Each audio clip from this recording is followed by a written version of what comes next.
All right, we are back.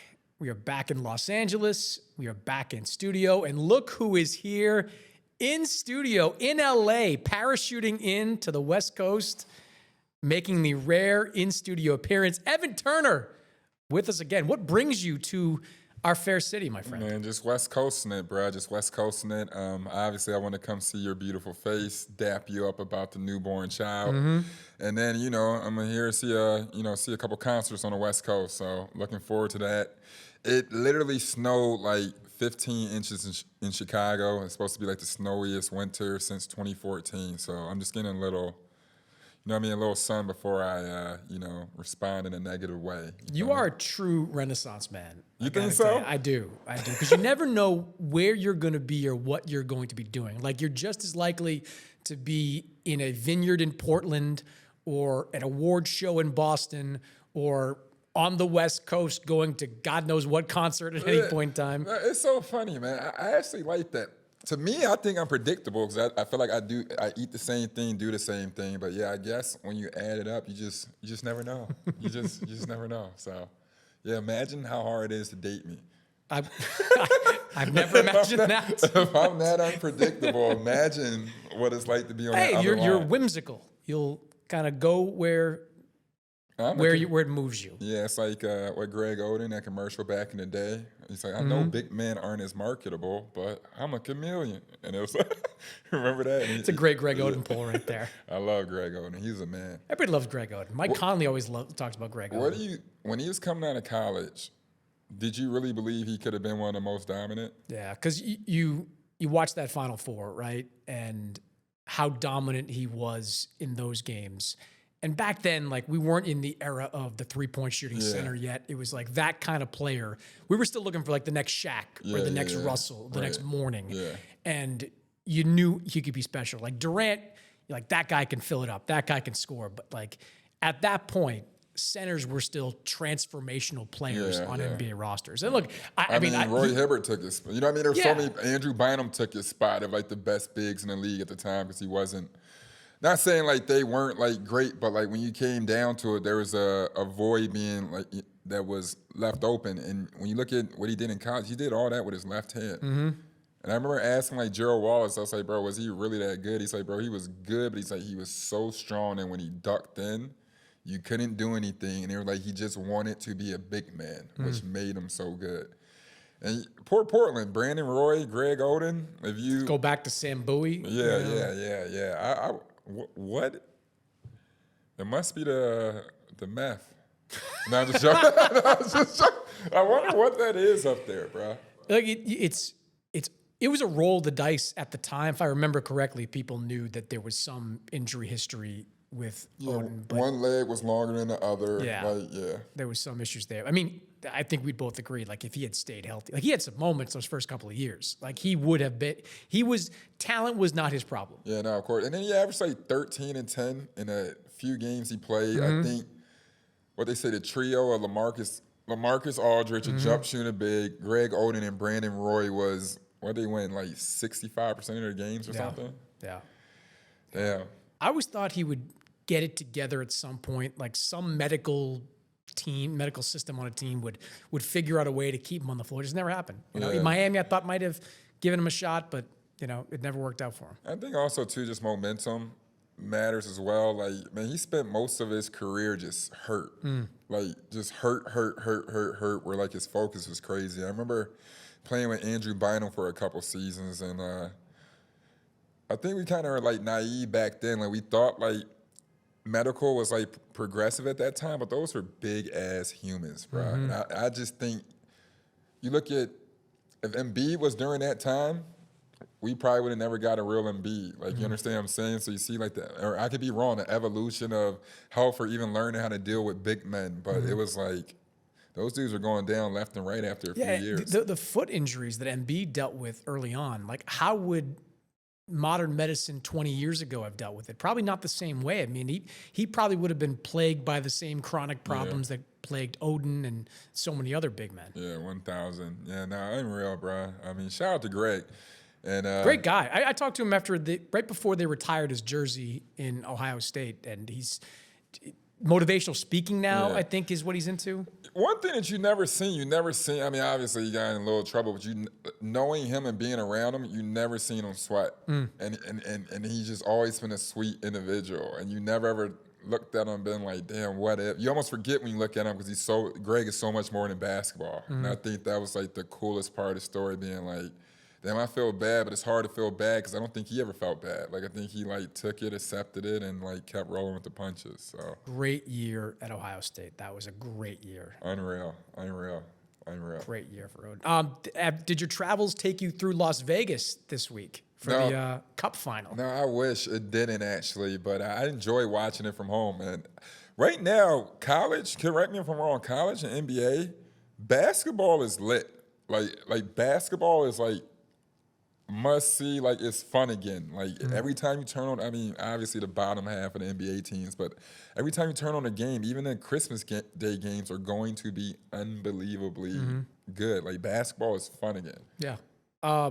If you were still playing, would you have embraced the Cup?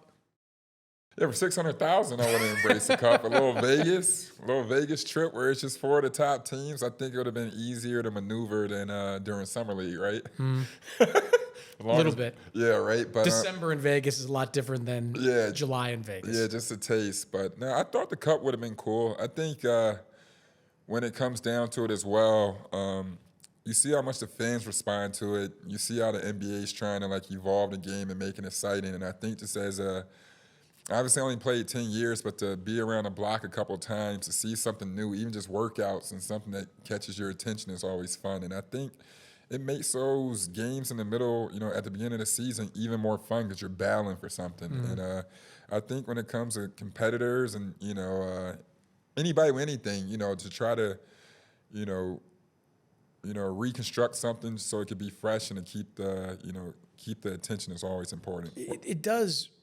Look, it raises the intensity of these games. There's no doubt about it. I mean, the Cup final between the Knicks and Spurs, we got to remember that game doesn't count, right? Like officially on your record, it does not count. Or even the stats don't count, the right? The stats do not count. So they're saying right now Dylan Harper's like, what, a 27% three-point shooter or whatever. They were like, he went 5 or 7 in that game. He should be 34%, but it doesn't exist. But I think one thing, it's almost like Step Brothers. Like, it gets you going. Like, nobody even knew what the Cup was. Everybody was just hyped for it. They just showed up. Teams are like, wait, even if we're winning by 20, we got to win by 30. Fans are like, hey, this court is ugly, but it's cool. And, like, guys are rocking out. And I think I thought this year was unbelievable. Obviously, anytime New York Knicks can win, it hypes up the team, but hypes up the NBA even more. But I was hyped to see the Spurs, man. I think the Spurs were lit. I think even seeing how good OKC was to lose, I think like the games played out on the right type of platform. We had a conversation with Orlando. We thought they were done, and look what it's doing. Desmond Bane cooking right now. Yeah, cooking.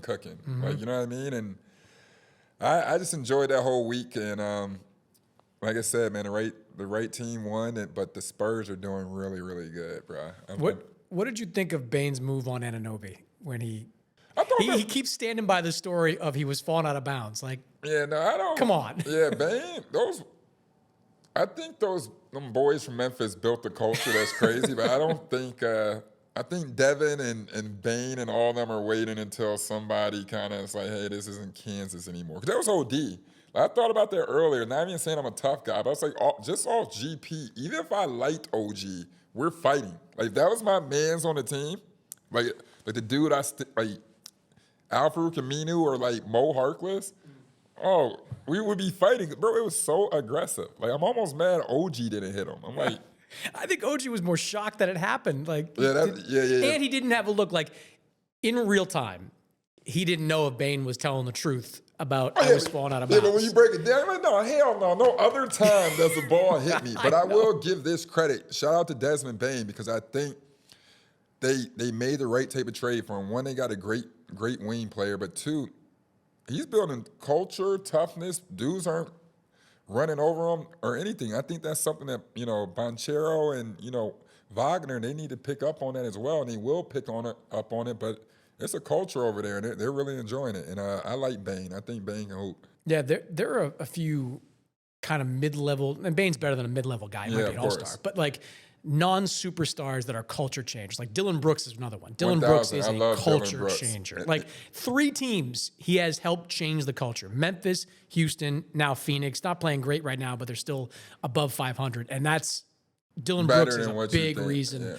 behind that. And Bane's the same thing. Like Orlando was good last year, but not only is he producing now at a pretty high level, he is giving them a bit of that Memphis swagger that I think they needed. Yeah, definitely. And when it comes playoff time, especially the East, it's not like the West where it's pretty. The East, you got to play, you got to grit and grind. And up until you get until you like solidify, I think Bane and those guys in Memphis comprehend like getting it out the mud. We just brought Dillon Brooks up. We're talking about a culture change, but even furthermore, it's like he was a 2nd-round pick. Like when you sit there, I remember playing him in Portland, and he's playing one of the last games of the season, just shooting, trying to get rhythm. Nobody saw that coming. You know, I wish Brooks can get a lot more respect for how he shows up and the courage he has. Like even just going at the king, bro. Like, do you know how much you get harassed if you say anything about LeBron James? And he's literally, bothering him, trolling him day in and day out. And I think.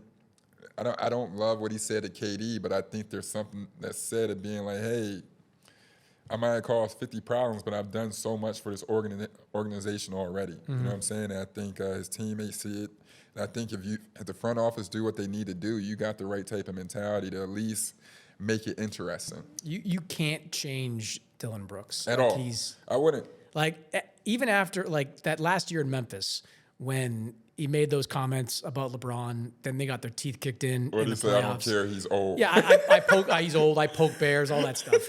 Even after that, and remember that free agency, if you remember, there was this whole narrative about, Dillon Brooks going to wind up playing in China. Like he was going to play for Shanghai. Yeah, they sodomized him for sticking up for himself. How dare you compete? Yeah. With your competitor. Nothing changes him, though. He goes to Houston, exact same way. He gets traded to Phoenix, he's the exact same way. He is a culture changer. And Desmond Bane, I think, is cut kind of from that same cloth. All right, let's talk about the Spurs, though, for a minute, because Rachel and I were getting into this early in the week about should we adjust the ceiling for San Antonio?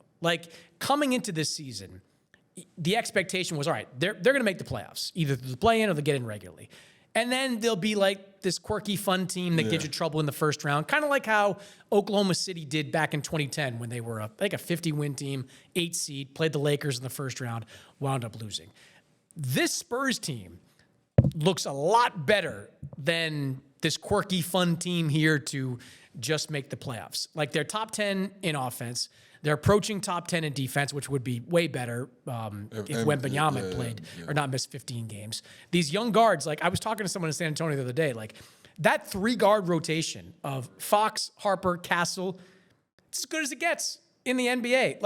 Are we ready to kind of recalibrate expectations for San Antonio? No, most definitely, especially after they've gone 9-3 without Wemby, one of the top 5 players in the world. We just spoke on a top 10 offense, which is tough, but you can already pencil them in for a top 10 defense. I think one thing that has been very, very, super cool in their favor is how many surprises there are. We're all talking about before the season, you either trade in Dylan Harper or Castle or Fox. How's that going to work? And it's no, it's working perfect. Every time one of those guys step on the court, it looks like you have a lead guard running your system. And 2 of those guys are years beyond their age of playing and experience. Even look at Keldon Johnson. He's elite. He comes in killing. Playing his most. Mitch Johnson says he's playing the most winning basketball of his career. Mitch Johnson's been around there for a while. No, absolutely. But then even when you sit there and you watch a game where it's almost like OKC in a sense of you know who the star is, of course, but you're damn, he's killing. And we haven't brought up Vassell. Playing great, yeah. I 1,000%. I'm still on an OKC bandwagon. And obviously you have to beat the champ, but I will say this, much like how K's doing with the Pistons, there's certain things you can't plan for. It's just the it factor of when lightning strikes. So obviously greatness is going to come with Wemby, but the other pieces around it and, certain things that mix together, even Mitch Johnson being able to not miss a beat without Coach Pop and having a strong 8 or 9. I mean, this team went 9-3 without Wemby. And then Wemby comes back. and how adaptable he is as a leader. Last year, he shot like so many threes. This year, I think he's adapting as a young man and young leader to who he is. He showed up versus OKC, a #1 team, and gave them their second loss in forever. And it's just 22-12 and just leading away, being impactful and fitting in. And I think one thing about being a leader is huge, but their culture is like next man up. He is I am him. And that's a championship contender. The execution and the poise that they play with has been the most surprising to me. I think they're still 12-3 in games, in the clutch games, 5 points or less with 5 minutes to go. I mean, that as babies. As babies. Like Oklahoma City is great in those situations, champion. The Lakers are great in those situations, experienced group. This is a baby-faced San Antonio team that is winning close games. I guess my question with them would be, is that transferable to the playoffs? Like, you tell me, like, you know, there's nothing to prepare 21-year-old Victor Wembanyama and teenage Dylan Harper and 20-something Stephen Castle for what that experience is going to be like. I mean, how much do you think they can maintain that poise in the postseason? Because I think they've got the talent led by Wemby to compete with anybody. I just wonder if the execution is going to be the same in the postseason. Yeah, I think so. I will give San Antonio a credit for the past 3 decades. I think it's always been dry toast in the sense of you know what you're getting from here. Even as like players, it's like, hey, bro, if y'all ain't get back on a shot, like everybody's gonna be in trouble. Like you watch a Spurs game with 20 turnovers, you're like, yo, this ain't Spurs basketball.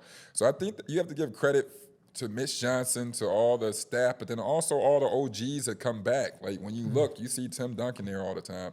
You see Dave Robinson there all the time. And I can only guess, you know, they're going into being like, hey, this is how we walk, this is how we talk, and this is what it is. And I believe when it's coming down to poise and just even watching that game when they went in Denver without Wemby and without, what's my man's name? I forgot. Their second guy. Castle, without Castle. And he beat, bro, Joker is unbelievable. Playing in at 5,280 feet, like feet, not being able to breathe with everything on the line. And like you can see with these cup games, like OKC, like this type of pressure hits different because even when you see down the line, Chet Holmgren missed free throws. Like some of the big players are missing shots when it comes down to it. And it shows you how serious these moments are in the early stages of these puppies' poise. And I think when it comes down to it, they're prepared. They only know how to be prepared, and I think their mindset is winning. Yeah. Castle is a legit playmaker. I think he's like 7-8 assists this season. Harper's 19 and plays with the physicality of like a 25-year-old. Like he's going to the rim, he's dropping that shoulder, and he's getting that ball up like every time. It's remarkable. And Fox, like one of the saving graces of Wemby being out was Fox comes in and plays like De'Aaron Fox All-Star. Yeah. He starts looking like that guy. He's so damn fast, bro. Yeah. Like he's so fast, it's unbelievable. I think they did a great job. I mean, every now and then you got Harrison Barnes that'll go off for it. Like, do you understand what I'm saying? And you got Luke Cornett. Like, you have a solid. Luke Cornett's been so, like, I never thought Luke Cornett was going to be this kind of player. I never thought so either, but shout out to Stephen Chain Game from the Boston Celtics staff. He told us when we first got him in 2021, he was like, you guys might be joking or you think it's funny, but Luke Cornett is a very great basketball player. And you see him now, he fits in well, he's hooping at a high level, but the Spurs, man, those dudes that team is unreal. And Wemby came back, like they beat the #1, like playing 21 minutes in that game. Right, and I think during that 21 minutes, they're up like he's plus 22. Oh, yeah, his plus minus were absurd. Yeah, we're crazy. So if you would have played 30, it would have been a blowout. And his Thunder never lose. Like when you go in the past, like 4 or 5 months, like for them to lose is literally rare air now. Like, so I'm into it. That was really the Thunder's first real loss. They had like a scheduled loss in Portland, earlier in the season. This was a rested, mostly healthy Thunder team that got beat by the San Antonio Spurs. They're getting the point, like, this isn't supposed to be a hot take, but it probably will come off sounding that way. Like, if sometime in January, if the Bucks called and we're like, we're going to start talking Giannis deal. Do you want to talk? I would pick up my phone. I would say, thanks, but no. I don't want to talk. Like, before the start of the season, I might have been willing to throw a Steph Castle and the Vassell, Harrison Barnes, Keldon Johnson mix out there for Giannis. But I'm looking at this team now, and I'm saying, no way. This is a team that right now can win the Western Conference. Right now. Next year, they're going to be better. The year after that, they're going to be better. They're going to have some financial decisions to make at some point. They're going to have, like, Fox on a max, Wemby will be on a max, Castle at some point is going to be on a max. But for right now, I would not shake up this team and give up the kind of players and draft picks it's going to take to get Giannis Antetokounmpo. I wouldn't do it. No, absolutely not. And then I think another thing is you just be helping the league because you're slowly stopping a dynasty if they're able to keep this team together. And like we said, to have a solid 8 or 9 over having to put put a whole franchise on the back of one man that needs, kind of like LeBron, you need even more certain pieces around you for it to work. So when you get Giannis, now you got to find 4 great shooters. Then you got to find a couple of 3-and-D guys, which is rare than anything. So I definitely wouldn't do it. I wouldn't. I would just keep asking what you're at a position where it's like, hey, I know it's Greek freak, but you got a French freak, and it's all about what makes him look good, what makes him feel better. This is a conversation for another day, but like, if I'm a team looking to acquire Giannis, I got to think long and hard about how he's going to age. He's only 31, playing like an MVP, but he keeps having some of these injuries, right? Like this, and I was talking to somebody that has been around him for a while, and this person said, I believe Giannis can be this version of him for 3, 4, 5 more years. Like, I think he can be dominant in the games that he plays, but it may result in, like, his game is still at this level, but he's doing it in fewer games because his injuries keep piling up. The way that he plays, the explosiveness with which he plays, like, these could become long-term problems as he gets into his 30s. Yeah, I mean, give Giannis credit as well. I mean, what's it, year 10 or 11? Yeah, he's been around. He was a teenager when he came. And that's what I'm saying. So when you sit still, I mean, he had a couple years where he didn't lose more than, 2 games in a row. Defensive Player of the Year, MVP of the year. Like, sometimes, like, I remember sitting down and being like, looking at dudes and like, hey, that's a lot of mileage of, like, putting in work. So I think, LeBron has made everybody feel like if you don't play till 40, it's a bust. Science says your athletic prime is from 27 to 31. You know what I mean? And it's like, and he's right there. And he's right there. And it's like, and his game hasn't. Look, this is not a Giannis knock because he's the best two-way player in the game right now. He's still the best two-way player in the game, but he's just not evolved much, right? Like he's added some wrinkles to his game, but he's actually declined in terms of attempts and three-point shooting. Yeah, because to be honest with you, I feel like after that championship, I feel like he's accepted playing like a big man even more. Yeah. Like you said, like when we sit there, he's the most dominant player since Shaq, and it's just him going to the rack, getting off the board, kicking it, going in, spinning, dunking. So, like I said, that wear and tear and trying to carry a team, especially in this day and age where you're taking up 35% of the salary, it's like, are those knees well enough to take care of this team? Because now it makes it, even though the franchises earn so much money, unless you want to spend so much money going to salary cap, it's almost impossible to win solo dolo, Yeah, there's really, and Rachel and I talked about the Knicks, and I kind of said I'd be leery if I was the Knicks too about doing a deal like that because Cat makes sense in the context of their offense. Like the only team that I think should go, quote, all in is like Houston. Like Houston, I might give up Alperen Sengun to go and get him. Oh, would you? Yeah. Nah, like just because KD's age, right? Like KD's in his late 30s. But this my absolute.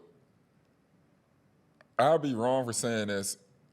I love how obviously KD has hit some clutch shots this year, but they've gone down to Sengun, going to Sengun so many times down the stretch, and I think that has told the difference in their success over time. I'm not saying KD's not great in clutch. I'm just saying, like, you might be in trouble if KD and Giannis have to have the ball in clutch. I hate even saying I'm finna get 8 the fuck up. Nah. Like, do you know what I mean? Like, that's not. Although Sengun, you see that shot he took against, was it Denver? Yeah. He looked like, it reminded me of that Carlton Banks shot from The Fresh Prince of Bel-Air. It's like 5 seconds on the clock, and he's just jacking up a turnaround three. I was like, man, you must be tired because you ain't that damn dumb. Ime's looking over the sideline, like, Ime doesn't hide his emotions at all. He's like, what? Like, KD's kind of just standing there, like, wondering when's the ball coming back to me. That's what we doing? Now, I remember sitting there and being like, out of all the stuff you done did, what the hell were you thinking? But like you said, I love KD and Giannis together. I feel like with some of those superstars, man, like the season don't even matter. Like it comes down to like, yo, you're judged off 2 weeks. Like, do you understand? Like even when James is going through stuff, it's like, James, you averaged 40. You're one of the best offensive players ever. But like, it comes down to your game 7s, champ. Like this is the difference for y'all. Like KD, Giannis, y'all season literally comes down to 2 weeks, and like, can the big dogs bring it home? And that's where I'm really, somewhat judging on it historically. Giannis definitely did it. Giannis has definitely did it. I always want to give Chris Middleton his credit for closing out games during that championship run. Drew Holiday never gets his credit, but I just think we've seen enough of 2 dominant players trying to bring it home. The last time that's been a success was who? Kyrie and LeBron, and that was damn near 10 years ago. And those dudes, like Steph said, they played the best basketball you ever see for a week to beat the Warriors, who could beat you 7 different ways. Am I wrong for saying that? No, I think that's right. Yeah. You mentioned James Harden. You're in LA. We got to talk about the Clippers. As we record this, it is Thursday afternoon. I'm just going to guess, E.T., that Thursday night, the Clippers are going to get boat raced by Oklahoma City. Maybe. I got $2 going the other way. You got $2 going the other way? For $2 million. Taking the points? Yeah, $2 million buyout. Yeah, $2 million buyout. Yeah. It's been a bad run for LA, and you're not seeing that light at the end of the tunnel. Like, I was watching the game they played against Memphis. The second time the Grizzlies have beaten them, you got when I saw Spencer, Spencer having moments, I'm like, what? I'm like, was Kawhi playing tonight? Cam Spencer just banging threes, 28-footers, like having himself a day, and you just cringe watching the Clippers. Harden's still putting up good numbers. Kawhi's still putting up good numbers, but the defense has completely collapsed. The Chris Paul story gets weirder every single day. I think they're 6-20 as we record this. Man, that's criminal, bro. They should get fined. Like, but what do you do? Like, we know the circumstance. The Clippers are giving that first-round pick to the Oklahoma City Thunder. But should that stop you from doing what might be in the best interest of the team, which is breaking up this core? Yeah, but you break up the core, what do you trade? Like, shout out to my man Kawhi, one of the best winners ever. But I would do him like, hey, bro, do I look stupid to you? Like, do you understand what I'm saying? Because if Kawhi goes somewhere and he doesn't like it, you just heard what Fred VanVleet said. He said, I don't know why they traded for me. I'm not staying. I love that. I do love, like, Fred VanVleet on a podcast.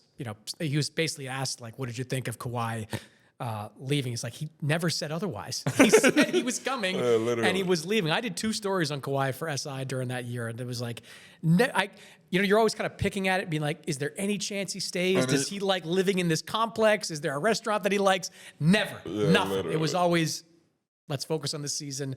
We'll address. And he kept it classy too, because he used to sit there and be like, I don't know, why would I be living in Toronto as a rich man? Like, you know what I mean? I love Toronto, but I just think, like I said, I just think those teams and when it comes down to it with the Clippers, there's nowhere you can really go with it. I feel like, man, who are you gonna trade? Are you gonna trade?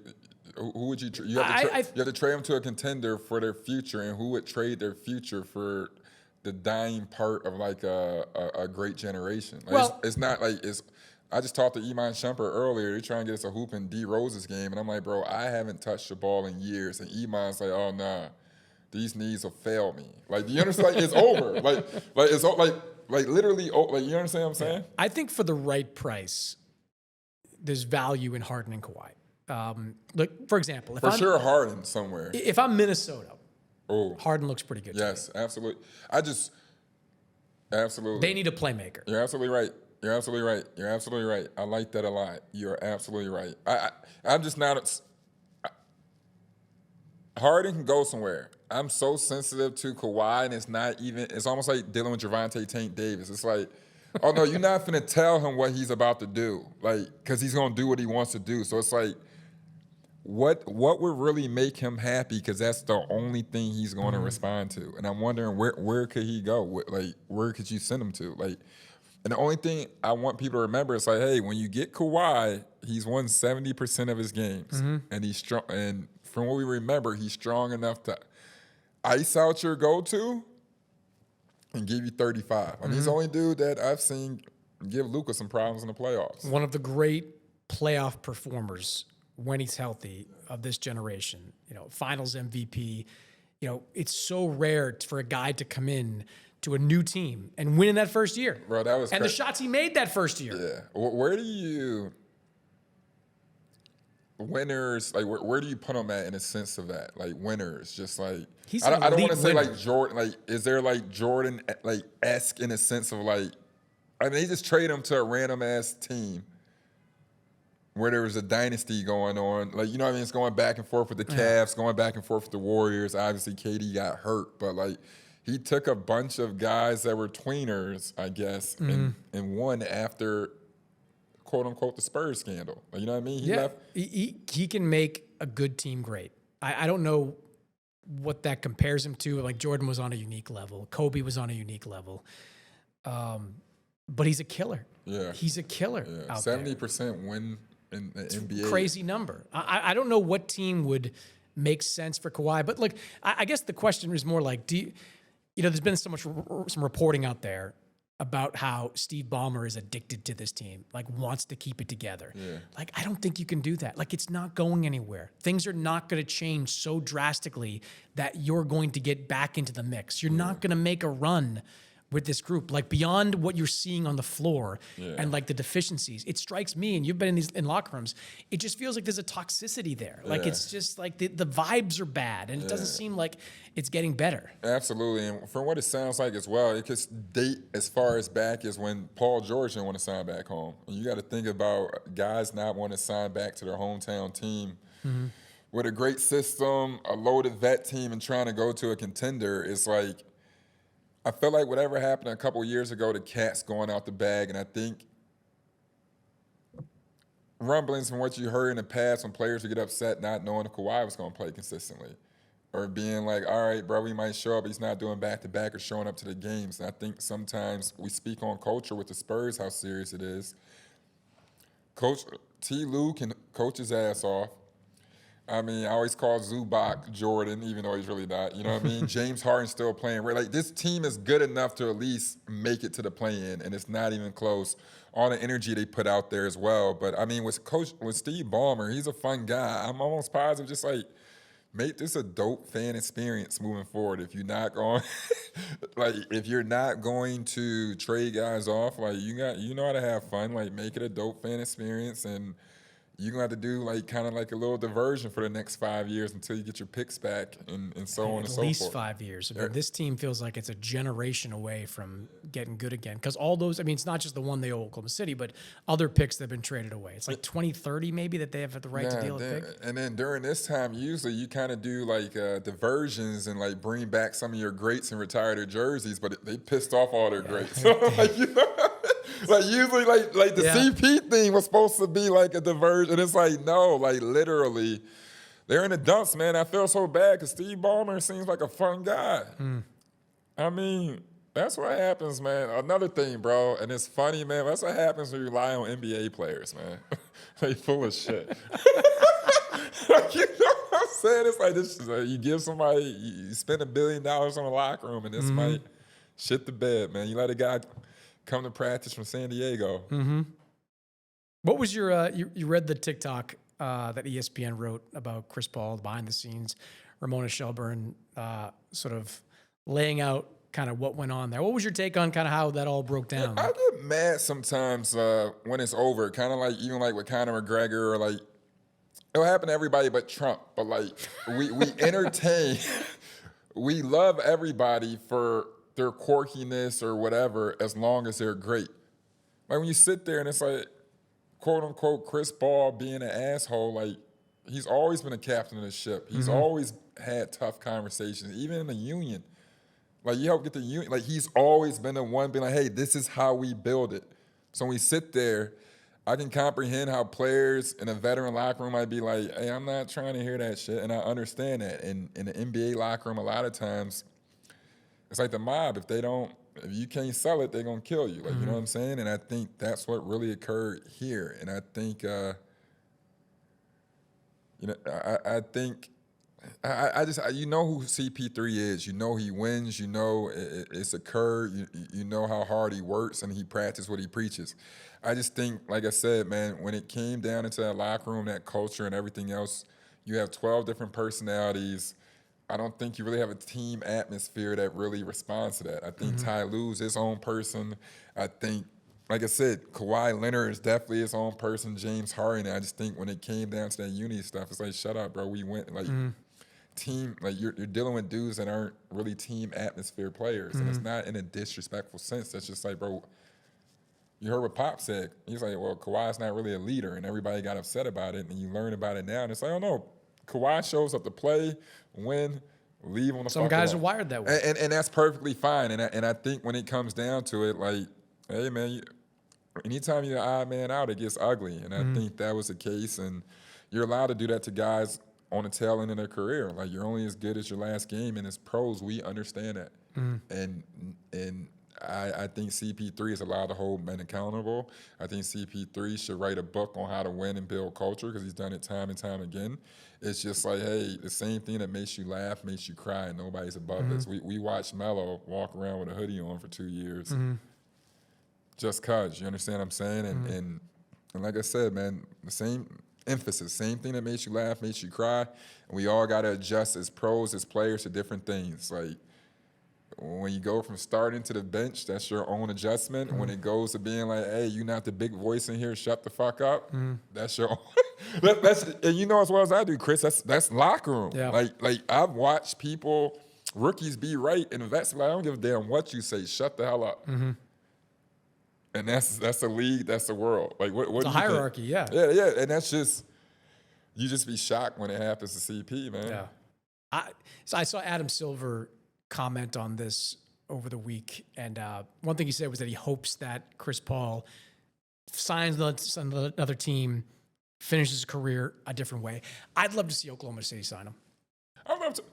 Like, not just because they represent the best chance for Chris to win a championship, but he deserves a championship. All the stuff he does, but all the stuff that dragged the Clippers down, or at least perceived to drag the Clippers down, that wouldn't be applicable in OKC. Like, he already has the unflinching support of the star. Like, Shea swears by Chris Paul. Like, learned a lot from Chris Paul. That 1 year was vital to the development of Shea. Dagnall was around that year, so it's not you're not putting Chris into a situation that he's unfamiliar with. I think that, to me, is the best place for him. It would be such a great story to bring Chris back after he helped them kind of transition. Remember, they thought that year in 1920 was going to be 0.3 chance to make. They were going to do nothing. Chris comes in, revitalizes that franchise for the year. He was an All-Star that year. They said he was done. He even dunked that year in All-Star game. Yeah, he was. It'd just be a good story. Like, I don't know where else he fits. Like, I've heard some New York stuff, but they'd have to. Nah, I don't. That's a little bit tricky. I just think for the future as well. Can you imagine Chris being around all those younger, like even AJ Mitchell? Yeah. Even just like Chris just be like, hey, you know what? Like, y'all want me to work with him? Like. Yeah. AJ Mitchell over the next 4 or 5 years under Chris just not just on court stuff either. Like, one thing Shea told me a while ago was like, I didn't know I should get a chef until I started hanging around Chris Paul. Like, I should have my own chef every night. Like, little things that help you become a better player off the court. Chris Paul can impart on these young guys. There wouldn't be any drama there. Like, he'd know exactly what he was getting into with his team. Yeah, and also too, like, it's just a cheat code. You got one of the ultimate winners, one of the ultimate leaders of this generation. Like, Chris and LeBron were in a room. LeBron's a dog, but Chris is calling the shot. Correct me if I'm wrong. So when you sit there, it's like, we're building a dynasty. We got the right type of voice, and we got kids that want to listen. Bruce Lee just showed up today. Yeah. Like, man, I think sometimes we get so tied up in a moment that we don't realize what the hell we're like. It's good, bad, or indifferent, Chris Paul is talking. And I was never like the biggest Chris Paul fan, but like even when I sit there, I'm just like, oh no, he's right. Like, you can say he's an asshole, I was like, no, he's right. Like, you sit there, like, if you said it, I could say he's wrong, I will bet my last dollar he's right. You wanna know why? Because he probably looked it up 150 million times, thought about it, and the only other basketball mind I can think of that's better than that, Andy Mannix, you already know, Rajon Rondo. Yeah. And Andy Mannix, of course. Yes. Andy Mannix is not the best basketball mind. But he knows a lot. He knows a lot. He knows a lot of interesting bits of information that aren't really relevant to many people. But he knows that Paul Pierce should never be disrespected. He does, yes. That's true. I think I posted something when they were like, wait, when people explain Paul Pierce to kids, they'll be like, wait, so time out, this dude beat Kobe and LeBron in the same championship run? Like, yeah, but he wasn't top 5? No. And then he got stabbed 10 times and then played 82 Didn't miss a game that year. Yeah. But you sure he's not top 5? No, I'm sure. Stabbed in a bar and didn't miss a game. Not a game, All-time great Paul Pierce moment. I remember I did a story after he got fired from ESPN and before he went to the Hall of Fame. And it was the greatest. It was the greatest reporting experience I've ever had. We went to a hookah bar in Encino, and he sat there and smoked for 6 hours and was just telling me all this stuff. He's like, "Yeah, I don't want to be at any ESPN either. Why? Well, they make you talk about LeBron too much." I was just like, and then he says, I asked him if he had ever, and this is all in the story. I was like, "Did you ever apologize for kind of that whole thing with the strippers in the background and the Instagram?" He's like, "Why? Like, they got people that commit domestic violence in the Hall of Fame. They got people that do drugs in the Hall of Fame. I'm single. I do whatever I want." No, that's real. I love it. Stand on 10 toes, man. No, that's I love real. it. That's real, man. Paul Pierce, the truth. That's the realest nickname ever. Yeah. Realest nickname nickname. Last thing for you. It is All-Star season. The voting has begun. I think the votes are going to be interesting this year. The NBA is trying a bunch of different things now. We got USA versus the world. We'll see if that happens. Positionless voting, which I think is a good idea. You don't just name for 12 guys from either conference. All-Star hot takes in December. I'm going to give you mine first. My All-Star hot take is that LeBron's run of All-Star appearances ends this year. LeBron James will not be an All-Star in 2026. And I don't really know if it's that hot a take because he missed a whole bunch of games at the beginning of the season. Right now, objectively, LeBron is the third best player on the Lakers. Luka Doncic 1, Austin Reeves is 2, and LeBron James is 3. His numbers aren't even that great. Like, his numbers like 17 points a game, still shooting fine, doing the rebound assist thing. But you look across the Western Conference field, and some of these guys that are on the bubble, like a Devin Booker who's on the bubble, Lauri Markkanen may be on the bubble. A lot of guys that have better numbers. Denny Avdija is somebody who's having a great season up in Portland. I know there'll be a nostalgia to put LeBron on the team. He will undoubtedly do well in the fan vote. But the media vote, which I'm a part of, I don't know if I can do it, man. And I'm saying I can't do it right now. My take is that LeBron's streak of All-Star appearances ends this year. And I'm absolutely not mad at that. I really not. And I'm going to say something that contradicts everything. They're like, what, second or third in the West? Yeah. So historically, we've seen people, like, if we really wanted to, even when you go back to like the Atlanta Hawks back in 2015 when they had 4 stars, if we wanted to make like a Cinderella story and be like, nobody saw the Lakers making it this far, nobody saw this occurring, you might be able to argue and be like, hey, throw Reeves in there, and then of course you throw LeBron in there because his numbers are what, 17, like what, 7 and... Yeah, he's in that kind of like, hey, I'm flirting with a triple-double type so now range. that was Chris Middleton, will you be... You know what I mean? Literally to the back. You know. So I'm not against that, but you're absolutely right. When it comes down to it, the energy, like around, it doesn't seem like he's kind of been locked in this season. Like, you know what I mean? In that sense of making All-Star or whatever. So but I think for the sake of the game, like, it would be weird to not see him there, or even not to at least give him a farewell. But I'm on the side of with you. I think you have to give Luka a lot of credit because to argue it, I think like obviously Bron's dope, but them being a top 2 or 3 seed would help his case in that sense. More than anything. Even if they're a top 2 or 3 seed, can you put LeBron in over Austin Reeves right now? Like, objectively? No, you can't. But worse has happened. So are you saying that the Lakers, as like a 3rd seed or a 4th seed, deserve 3 All-Stars? I don't because like Jamal Murray's out there who's going to say, I deserve to be an All-Star. You're absolutely right. Alperen Sengun's out there saying, I deserve to be an All-Star. Right. You've got these teams that have like Jokic guaranteed, Kevin Durant guaranteed.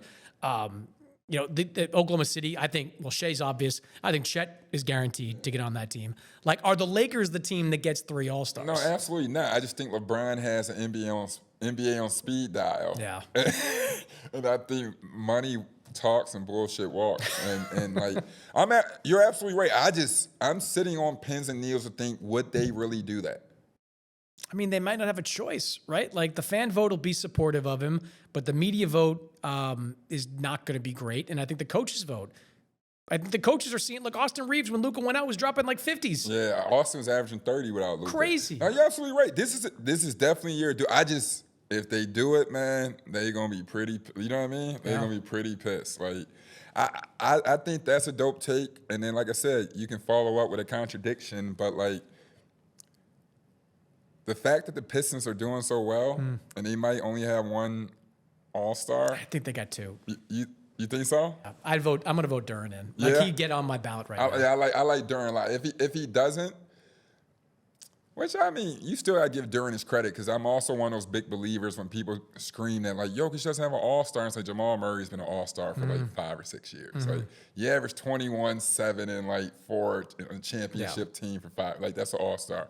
I just think like that turnaround that the Pistons have done, like in just a short time, even just with Cade being around and like Jalen Duren, like even if they have one All-Star, and like you said, Jalen might have two, might be the second. I want to start making an early push and saying like, yo, I know Luka should be MVP or this guy should be MVP, but what Cade has done out there, solo dolo, only 5 or 6 losses?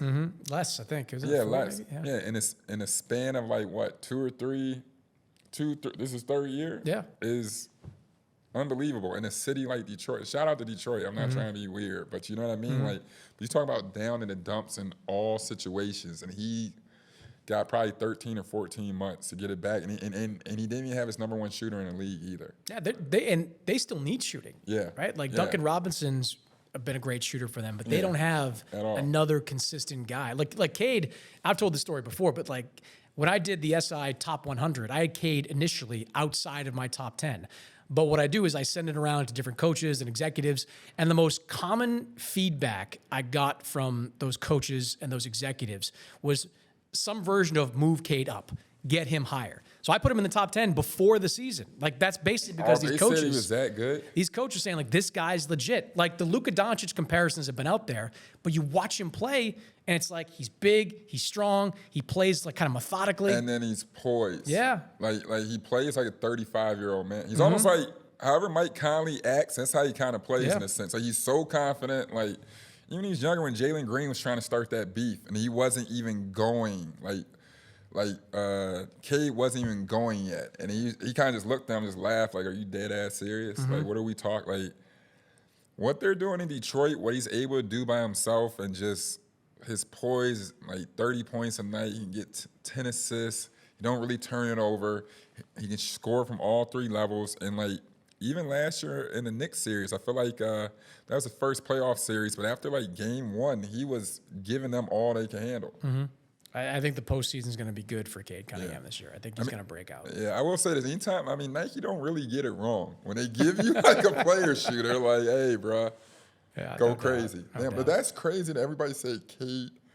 Top 10. Like, you know, the top 5 is kind of is what it is. Like, the usual freaks that are right there, the Sheas, the Giannis's, the Jokic's, Wembanyama cracked the top 5 this year. But after that, you can make a case that Cade is as good or better than any of those guys. Like, he's on that Tatum level, I think. He's right there. Oh, Tatum's more proven. He's more proven. Well, I think one thing that turns me on, I think, like, when you do, like, the youngest player since this, youngest player since that, like, the only 2 people ahead of him are, like, LeBron and Luka Doncic. And I think it's a pretty good measure of where you're going if that's the case. His game reminds me of Luka, man. Just the pace that he plays at. He makes you play his pace. And if he gets to you on that hip, it's a wrap. Over. And that's something grown, like, 30-year-olds don't learn yet. And I just think, man, imagine if he was more talkative. Yeah. Like, do you understand what I'm saying? Like, imagine how good he is, and he just lets his game do and talk, and he literally says nothing. Yeah. Yeah, he's tough. Speaking of Tatum, man, how about Chris Haynes calling out Tatum's coming back this year? Isn't that crazy? I mean, we know that he's going to try, right? And you talk to him more than I do. But No, but Tatum hasn't responded to me, so I'm gonna get back. But when I said it, like, bro, I know he's been trying to come back for months now. But the fact that Chris said it like he's that's what I'm saying. But I've known I'm coming back in March when he was hanging out with my daughter in August. But when we sit there, like, Chris, what the fuck, bro? Like, god damn, what the fuck, bro? Like, what? Like, I know he told you that in confidence.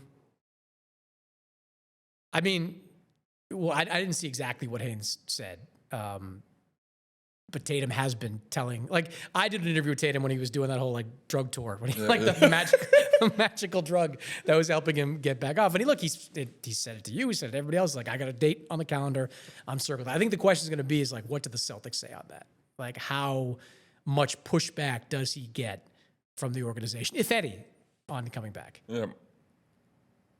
I think when I speak on this, I kind of spoke in this sense too. I was just like, hey, bro, like, this is probably the best thing that like has happened in a while. It's not like, in a sense, I don't know what God's telling you with what you need a break on, because I don't know how you got hurt because you worked so hard, which is a freak accident. But I'm like, hey, like, I thought they were gonna suck, and he's like, Peyton's getting a year get under his belt, which is unreal.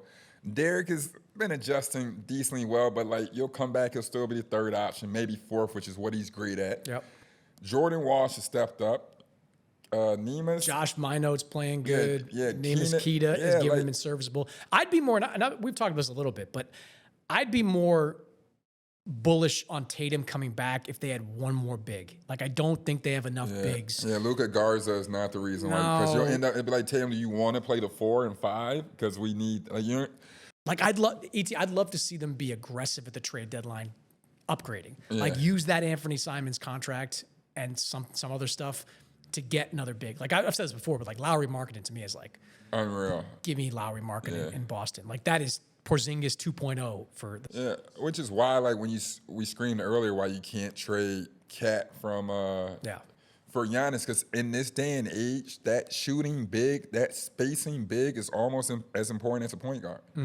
Because no matter what, that gives your offense so much more to do. You have to worry so much about it. If you have a killer point guard, killer player in a pick and roll, it's one of the few times that your go-to player can get an ISO or get a head-up, matchup, as opposed to them trapping off the pick and roll. They got to worry about a light. Man, Lowry Marketing is going to come with a big price tag, because Buddy's balling top 20. Yeah.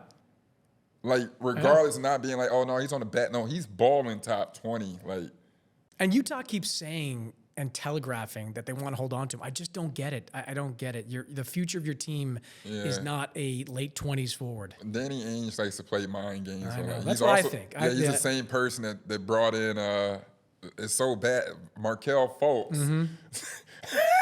Did a whole NBA TV interview to act like he's going to draft them all to trade them for. Bro, how? Jayson Tatum has a bad week in college, and you let him drop 3 picks. Do you ever look back and be like, what are you, like?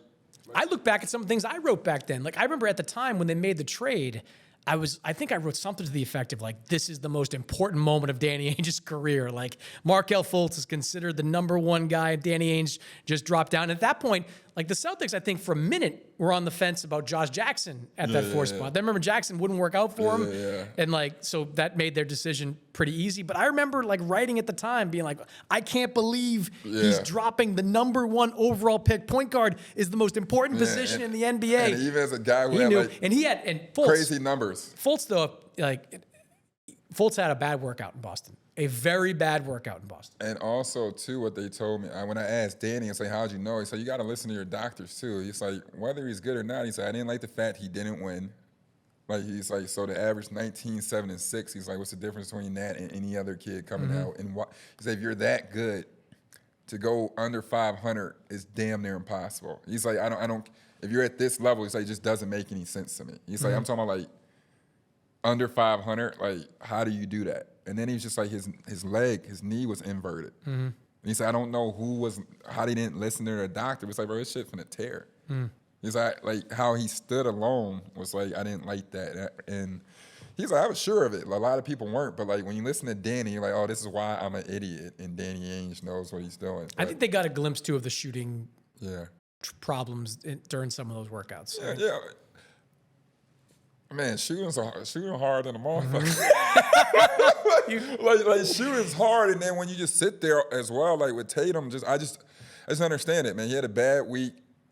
Coach K tried to discipline him publicly, which I think turned people off, and it was just like, no, this is for him to be a top 10 player ever, not for y'all to take this shit serious. Like, you know, I love Markelle Fultz, man. That was just a dumb moment in history, bro. That was stupid. That was like taking DeMarcus before me. Like, you know what I mean? Like, not like in a weird way. It's just like them people in Philly got fired, right? That did that, right? Okay, good. Yo, Sam Hinkie years there, right? Yo, Sam Hinkie, my guy. Did you like Sam Hinkie? I didn't know him well enough to like him or not like him. Like, he was not a guy that let you in, really. You know? But what about, like, what did you think about? I liked Sam when he was in Houston. Like, I talked to him when he was working underneath the I think he was under Daryl in Houston. What did you think about his opinion coming in and doing something so drastic that kind of changed the landscape of, like, he's like quote unquote the first real nerd that had real pull, to the sense of just telling, like, and I'm not trying to call them nerds, I'm just saying, like, analytics came out and it's like, hey, you're not gonna listen to the guys that done it. You're not gonna listen to, like, the athletes, like the player coaches are kind of undercut now, and it's like, hey, we're going to moneyball this shit that I saw from up the street. Like, what did you think in that? And granted, when you sit there, if that ball didn't rim in, I believe the Sixers would have won the championship that year. If Toronto didn't win, I believe the Sixers were good enough to win a championship. Yeah, they would have won the next round, gotten to the finals. Yeah. Would they beat? Well, I mean, Golden State was all banged up. Yeah, they're banged. That's what I'm saying. On the Hinkie stuff, like, at the time, I think what he did was really smart for trying to just build from scratch, right? His problem was that he took it too far. And, like, this is why Jerry Colangelo was brought in there. Like, you can be bad, but don't be embarrassingly bad. Like, just bring in a couple of veterans here or there, be competitive some of these nights. But don't say, like, forget 3 years. Yeah, and just messaging was a problem for him. Roster construction was a problem. But it's kind of like with Oklahoma City. Like, you got to be bad to get good. Like, and he had some bad luck along the way. The Embiid multiple years missing. That set them back. Ben Simmons set them back. Like, I think his strategy for building that team was the right one. It was just poorly executed. Yeah. And when you break down money, because I remember everybody brings up stuff, we argue this. I'm like, hey, you know that team y'all love? Like, they went to the exact same round we went to. And we cost probably like $3 billion less and probably 100 million less articles. Like, do you understand what I'm saying? It's a lot less negativity. A lot less negativity, but like literally just a bunch of less articles or whatever else was going on. And it's like, that's where you look crazy and being like, damn, we just paid all these dudes $300 million. And shout out to Embiid, but it's like, bro, I would throw it to you in a post in the playoff time before Embiid. Like, you know what I mean? Like, at this point, it's like, well, shit, you need to be asking that question about the Spurs to the Sixers and being like, can they hold up come playoff time? Because even around Boston, it'd be like, oh, no, we got to worry about these other, that shit's a cakewalk. Like, you know what I mean? Even, I remember Tatum speaking and being like, I struggle with the Heat. I don't struggle with the Sixers. I have no clue why. And that's what he says, I have no clue why either. ET, good to see you, man. Thank you. Enjoy the rest of your travels wherever they may take Where you. life takes me, man. If you see me on the road, buy me a drink. And I'm just shocking. Buy his, maybe ET will be on Cameo next, too. Yeah, yeah. No, I will, bro. That actually, man, I'm going on Cameo. That's what I'm talking about. Make me a little pocket change, man. Right. Maybe buy me some more shoes. I'm just shocking.